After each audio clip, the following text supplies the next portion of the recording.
Today I'd like to show you our new Panorama program. This version is Panorama 1, the professional version, which has more features. And this video is all about how we stitch a panorama together, how we process the panorama, what's the workflow, what's the process, how do we use the program. To create a panorama, you can either just use the button in the toolbar up here, or you can go to the File menu and choose New Panorama. A window then opens with all sorts of settings for stitching our panorama together. We're making a separate video for this window where we'll explain all these settings. With that in mind, we'll keep using the standard settings here for now. So now we've decided that we want to make a spherical panorama with suitable exposure options. Then once we've set everything, we can just click Select Images at the bottom. File Explorer opens in one of our folders where we can either select multiple images using the Shift key or by clicking and dragging a selection box. And once we've selected our images, let's click Open and our panorama feature begins to work.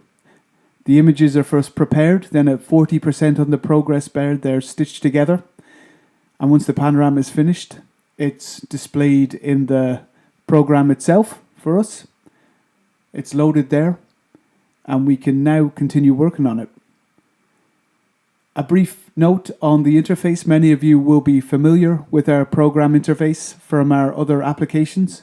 We always try to keep it as similar as possible in all the programs so you can find your way around straight away. So on the left we have our presets, different image templates that you can just select by clicking them. 4 categories with 82 templates. Let's stick with the natural neutral setting here, which is our default setting.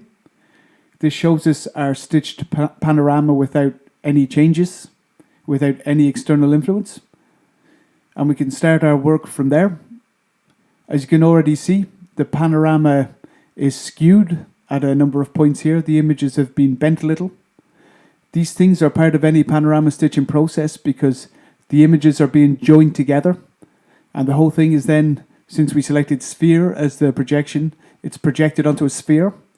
That's where these curves come from. And then, of course, we have to crop the image later to get rid of these skewed areas. With that in mind, let me direct your attention over to the right, where we have all the modules you may know from our other programs.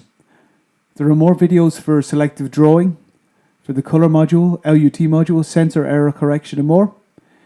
There's also a new quick editing module where you can find all the functions you need to edit a panorama quickly. At the very top, we have horizon. We can just move that using our slider. It doesn't just rotate the horizon, it also scales the image just enough to prevent the creation of any more empty areas.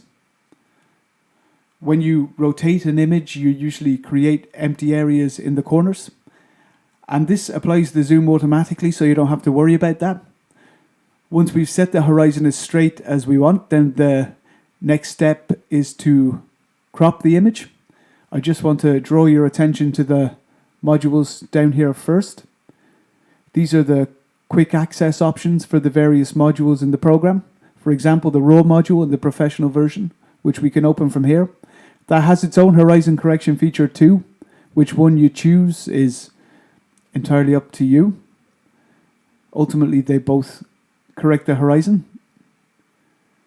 The raw development module is for carrying out advanced developments on an image, including various kinds of distortion correction. Once we've corrected the horizon, the next step is to crop our image. And the steps should actually be done in this order. Correct the horizon first, then crop, because that lets us keep as much of our image as possible. If we crop first and then rotate, we get new corners, so we'd have to crop out or zoom in again. And if we correct the horizon first and then crop, we're left with the maximum surface area for our panorama. Directly below the horizon, we can see the image cropping tool. When we click that, the cropping window opens where we can select our rectangle. For now, I'll just set it to fit roughly. I'm going to make sure I crop out these little palm leaves here on the right so they aren't so distracting.